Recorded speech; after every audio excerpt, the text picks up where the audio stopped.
Hello everyone, welcome to this important video. आज हम लोग संज्ञा के बारे में समझेंगे कि आखिर संज्ञा होता क्या है और संज्ञा कितने प्रकार के होते हैं, अर्थात संज्ञा के भेद कितने हैं। तो आइए शुरू करते हैं। तो पहले हम लोग संज्ञा के डिफिनीशन को समझेंगे। संज्ञा किसी व्यक्ति, वस्तु, स्थान, जाति या भाव के नाम को संज्ञा कहते हैं। जैसे राम, श्याम, पटना, गाय, मेला, भीड़, चाबी का गुच्छा, दही, बचपन इत्यादि। संज्ञा के भेद 5 होते हैं। पहला व्यक्तिवाचक संज्ञा, दूसरा जातिवाचक संज्ञा, तीसरा समूहवाचक संज्ञा, चौथा भाववाचक संज्ञा और पांचवा द्रव्यवाचक संज्ञा। तो सबसे पहले हम लोग व्यक्तिवाचक संज्ञा के डिफिनीशन को समझेंगे। व्यक्तिवाचक संज्ञा जिस संज्ञा से किसी खास व्यक्ति या स्थान का बोध हो उसे व्यक्तिवाचक संज्ञा कहते हैं। जैसे राम, श्याम, पटना, दिल्ली। यहाँ पर राम जो है वो किसी खास व्यक्ति का नाम है, श्याम जो है यह भी किसी खास व्यक्ति का नाम है, पटना जो है यह किसी खास स्थान का नाम है, दिल्ली जो है यह भी किसी खास स्थान का नाम है। इसलिए ये सारे जो दिए हुए एग्जाम्पल हुए ये व्यक्तिवाचक संज्ञा हुए। दूसरा है जातिवाचक संज्ञा।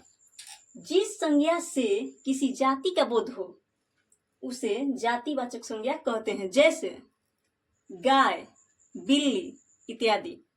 यहाँ पर हम लोग गाय कह रहे हैं, इसका मतलब कि गाय यानी कि पूरी गाय जाति का बोध हो रहा है, बिल्ली यानी कि पूरी बिल्ली जाति का बोध हो रहा है इत्यादि।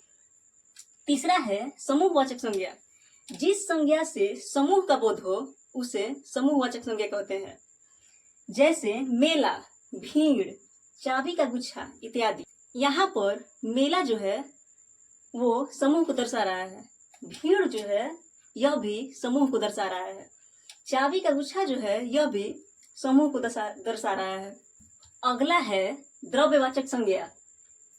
जिस संज्ञा से द्रव्य या धातु का बोध हो उसे द्रव्यवाचक संज्ञा कहते हैं। जैसे चीनी, दूध, दही, मक्खन, तेल, सोना इत्यादि। यहाँ पर चीनी जो है यह द्रव्य का बोध करा रहा है, दूध जो है यह भी द्रव्य का बोध करा रहा है, दही जो है यह भी द्रव्य का बोध करा रहा है, मक्खन जो है यह भी द्रव्य का बोध करा रहा है, तेल भी है यह भी द्रव्य का बोध करा रहा है, सोना जो है यह धातु का बोध करा रहा है इत्यादि। अगला है भाववाचक संज्ञा। जिस संज्ञा से भाव का बोध हो उसे भाववाचक संज्ञा कहते हैं। जैसे अच्छाई, बुराई, ईर्ष्या, प्यार, बहादुरी, बचपन इत्यादि। यहाँ पर अच्छाई जो है यह भाव का बोध करा रहा है, बुराई जो है यह भी भाव का बोध करा रहा है, ईर्ष्या भी है यह भी भाव का बोध करा रहा है, प्यार भी है यह भी भाव का बोध करा रहा है, बहादुरी जो है यह भी भाव का बोध करा रहा है और बचपन जो है यह भी भाव का बोध करा रहा है। आशा करती हूँ आप लोगों को संज्ञा के बारे में समझ में आया होगा।